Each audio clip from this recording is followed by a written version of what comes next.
संगम युग का समय अनमोल खजाना है। 21 जन्मों की प्रारब्ध बनाने का समय है। पापों को भस्म कर पुण्य का खाता जमा करने का समय है। तन मन धन सफल कर पावनपन भारत को पावन बनाने का समय है। पुराने शरीर पुरानी दुनिया को भूलकर स्वतंत्र बनने का समय है कि समझ देकर समय को व्यर्थ नहीं गंवाने की, सोने खाने पीने में बर्बाद नहीं करने की, बेहद के पिता निराकार परमपिता परमात्मा की हम आत्माओं के लिए आज की मुरली से शिक्षाएं। अकाल तख्त नशीन आत्मा अर्थात स्वराज्य अधिकारी आत्मा, जिसकी आत्म स्वरूप की स्मृतियां निरंतर बनी रहती हैं कि वो सतोगुणी है, सतयुगी है, अमर है, अविनाशी है, शक्तिशाली है। जो आत्मा अकाल तख्त पर बैठती है उन पर समय और काल का कोई प्रभाव नहीं पड़ता है। उन्हें रूहानी नशा रहता है कि वे राजा आत्मा हैं, अपने तख्त पर स्वराज्य के नशे में रहते हैं और अपनी शरीर रूपी राजधानी और स्थूल कर्मेंद्रिय रूपी प्रजा और सूक्ष्म शक्तियां मन बुद्धि रूपी कर्मचारी से आत्म अभिमानी होकर कार्य करवाते हैं। स्वराज्य अधिकारी कभी भी इंद्रियों के गुलाम नहीं होते हैं, न गुलामी की भाषा बोलते हैं कि क्या करें कैसे करें, बल्कि लॉ और ऑर्डर से उन्हें चलाते हैं। स्वराज्य अधिकारी आत्मा में आदि अनादि स्मृतियां स्पष्ट होती हैं। उन्हें ये रूहानी नशा होता है कि वे अविनाशी आत्माएं हैं। समय उन्हें बड़ा छोटा नहीं कर सकता है। आत्मा सदा ही जवान है, काल उसे खा नहीं सकता है। स्वराज्य अधिकारी आत्मा कुछ भी हो जाए अपने ओरिजिनल स्वधर्म और स्वरूप को ही यूज करती है, अर्थात पवित्र सुख, शांति, प्रेम, आनंद, शक्ति, ज्ञान के स्वरूप में रहकर कार्य कराती है। कर्मेंद्रियां मनमानी नहीं कर सकती हैं। जब हम स्वधर्म से विपरीत कुछ करते हैं तो विघ्न समस्याएं उत्पन्न होती हैं। आत्मा देह अभिमान में आती है तो टकराव होता है, क्योंकि देह अभिमान की कमजोरियां यूज करते हैं, जिससे दूसरी आत्माएं विघ्न रूप बनती हैं। हिसाब किताब के बंधन बढ़ते रहते हैं। आत्मा के स्वधर्म में रहकर आत्मा की अनादि आदि विशेषताओं को यूज करते हैं तो सभी को सुख देते हैं और कोई भी विघ्न रूप नहीं बनता है, बल्कि साथी और सहयोगी बन जाते हैं। जो ऐसे श्रीमद् प्रमाण चलकर कर्मेंद्रिय रूपी प्रजा से कार्य करवाते हैं, कभी भी आंख, कान, मुख, जिह्वा को उल्टे मार्ग पर चलने नहीं देते हैं, उनसे राइटियस कर्म कराते हैं। वे परमात्मा के दिल तख्त का अधिकार प्राप्त करते हैं, उनके काम के बनते हैं। स्वराज्य अधिकारी आत्माएं ही हर तरह के प्रभाव, लगाव, दबाव से मुक्त रह सकते हैं और विश्व कल्याण के कार्य में मददगार बन सकते हैं। न प्रकृति और न माया स्वराज्य अधिकारी आत्मा पर वार कर सकती है, उसके रूहानी नशे को कम नहीं कर सकती है। जो स्व पर राज्य कर परमात्मा का दिल तख्त प्राप्त करते हैं, वे प्रकृति के अच्छे बुरे प्रभाव से प्रभावित नहीं होते हैं, बल्कि स्वधर्म में रहकर प्रकृति को शांति और पवित्रता का सहयोग देते हैं। सर्दी, गर्मी, आपदा सबके बीच रहते हुए अपने स्वधर्म में पवित्र, शांत, सुखी, खुश, प्रेम स्वरूप, आनंद स्वरूप रहते हैं। कोई शिकायत नहीं, कोई प्रश्न नहीं। देह का भान होता है तो आत्मा कर्मेंद्रियों के प्रकृति या माया के प्रभाव में आती है। आत्मिक स्थिति तो ऊपर की स्थिति है। दैहिक दुनिया का आकर्षण या हलचल उसे प्रभावित नहीं कर सकता है। आंख, कान, मुख, जिह्वा के रस के अधीन होना, प्रकृति के उतार चढ़ाव के प्रभाव में आना, शरीर की व्याधि, माया रूपी कमजोरियों के अधीन होना, अर्थात हार खाना। ऐसी हार हम आत्माएं 63 जन्मों से खा रहे हैं, क्योंकि देह समझ रहे थे। अभी सर्वशक्तिमान परमात्मा से समझ मिली है कि हम शक्तिशाली आत्माएं हैं। कमजोरियां तो अडॉप्ट की हैं, अभी पुनः अपने ओरिजिनल पावरफुल स्वरूप में हमें लौटना है। अधीनता और गुलामी से खुद को मुक्त करना है। अकाल तख्त पर विराजमान होकर स्वराज्य के नशे में रहते हुए प्रकृति जीत, माया जीत बनने का वरदान प्राप्त करना है। जीतना माना प्रभाव में नहीं आना, रिएक्ट नहीं करना, पवित्र स्वधर्म में परमात्मा की याद में स्थिर रहना। परमात्मा कहते हैं अभ्यास करो कि स्वराज्य अधिकार सारे दिन में कहाँ तक कार्य में लगता है। मैं तो हूँ ही आत्मा मालिक, ये नहीं बल्कि मालिक होके ऑर्डर करना है और चेक करना है कि हर कर्मेंद्रिय मुझ राजा के लव और लॉ में चलते हैं। ऑर्डर करें मनमना भव और मन जाए नेगेटिव और वेस्ट थॉट्स में, तो परमात्मा पूछते हैं कि क्या ये लव और लॉ है।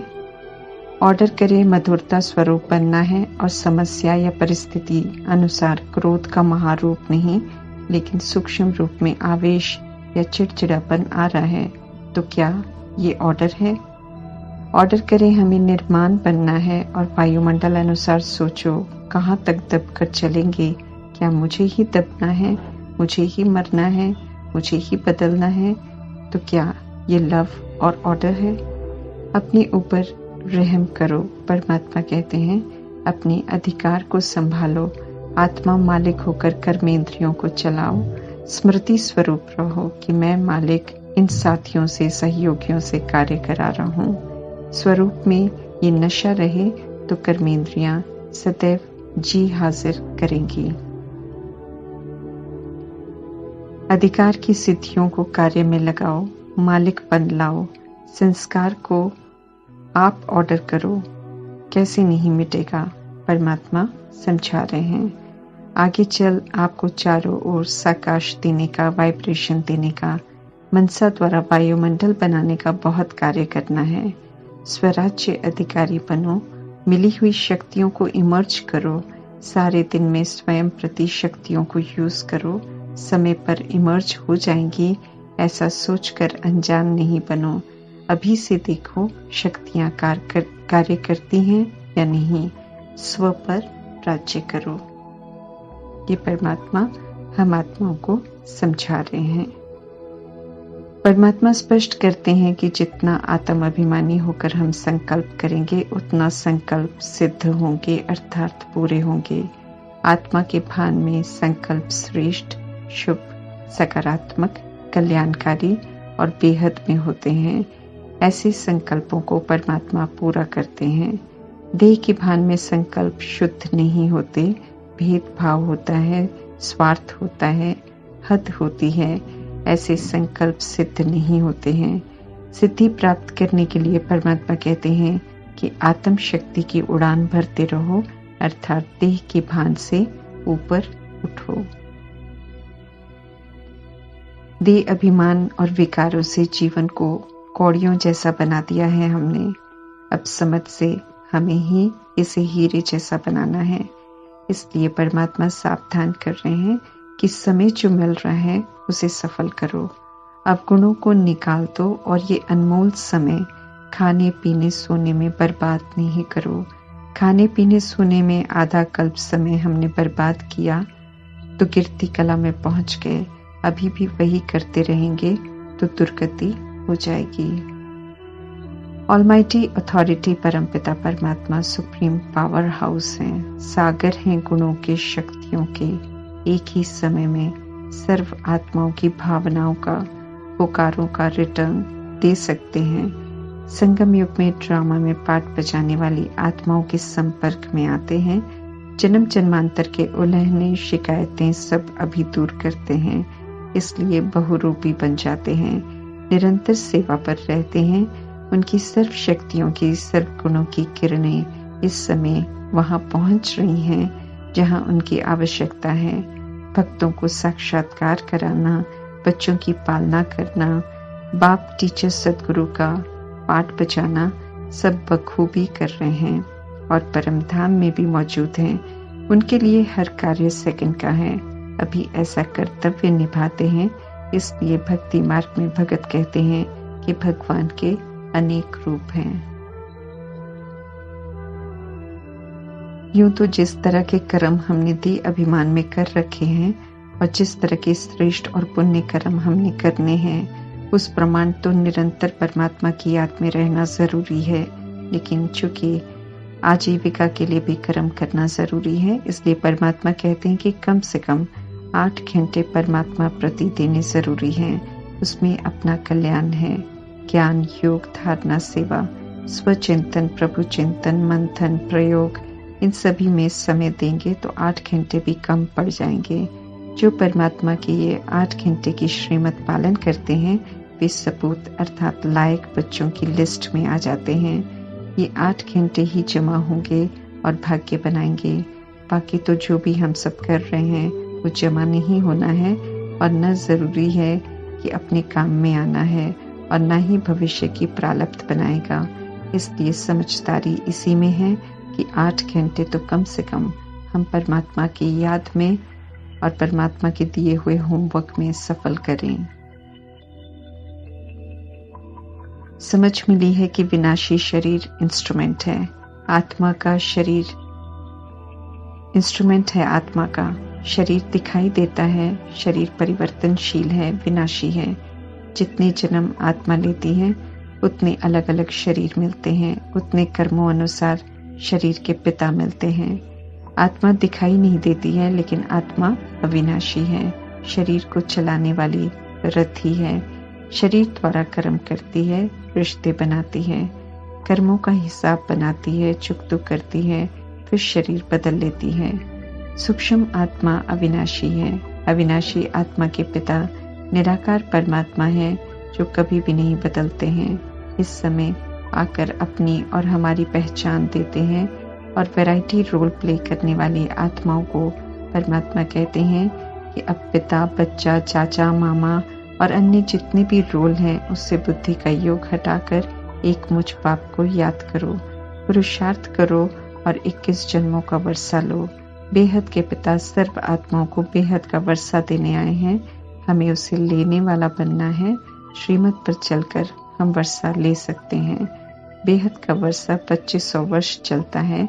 शरीर के पिता से जो वर्षा मिलता है वो 1 जन्म के लिए मिलता है। ईश्वर की संगम योगी नई रचना में आत्मा रूप में भाई भाई हैं हम सब, और ब्राह्मण परिवार में भाई बहन का रिश्ता है और अन्य कोई रिश्ता नहीं। शरीर के रिश्तों को भी परमात्मा की अमानत के रूप में देखेंगे तो आत्मा रूप में और भाई बहन के रूप में देखना है तो दृष्टि वृत्ति अलौकिक हो जाएगी। बुद्धि से समझना है, बाकी जो समझते नहीं हैं उन्हें मुख से कुछ ऐसा बोलना नहीं है। अपनी दृष्टि को अलौकिक रखना है, पवित्र दृष्टि वृत्ति से देखना है सभी को। इस विधि से पावन बनाने में मददगार बनना है।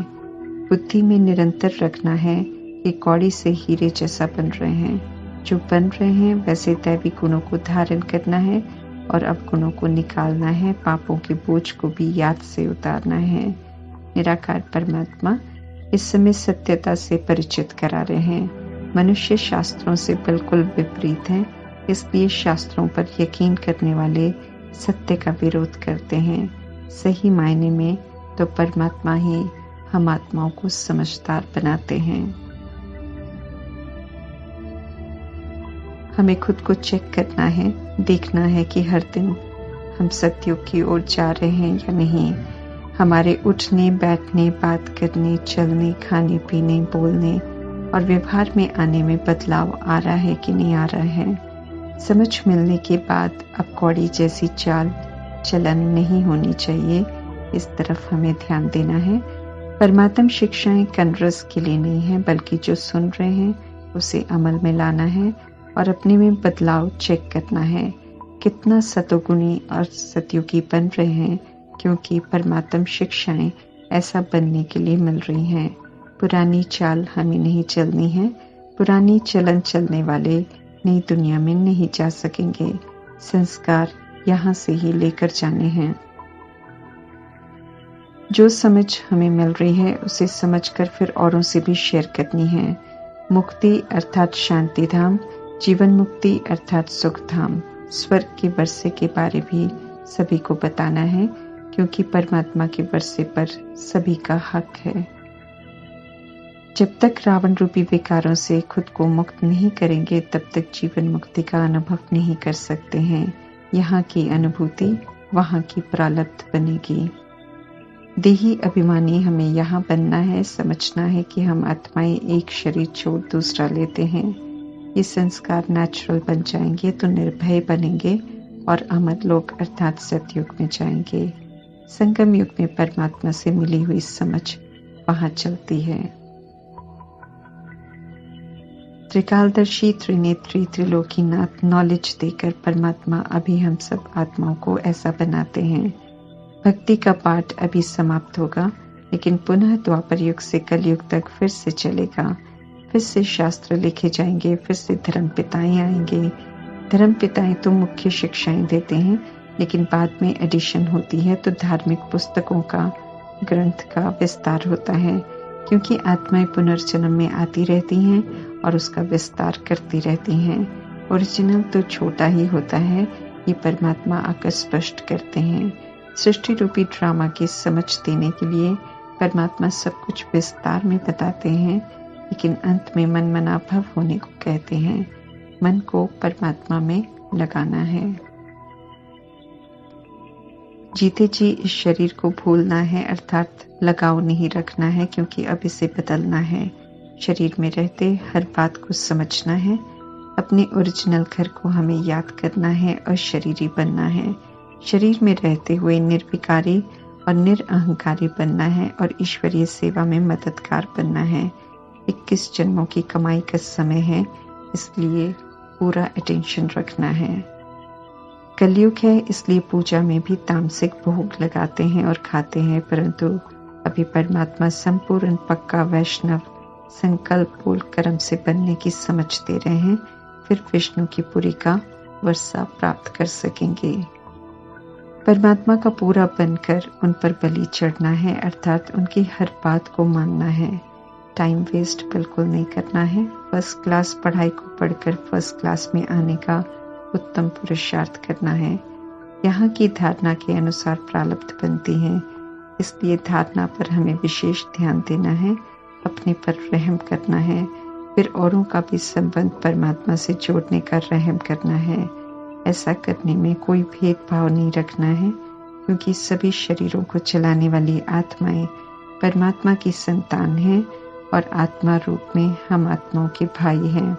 तो हमारा फर्ज बनता है सभी को युक्ति से, शुभ भावना और शुभ भाव से सत्य से परिचित कराना है। ये परमात्मा की हम आत्माओं प्रति आशय। ओम शांति।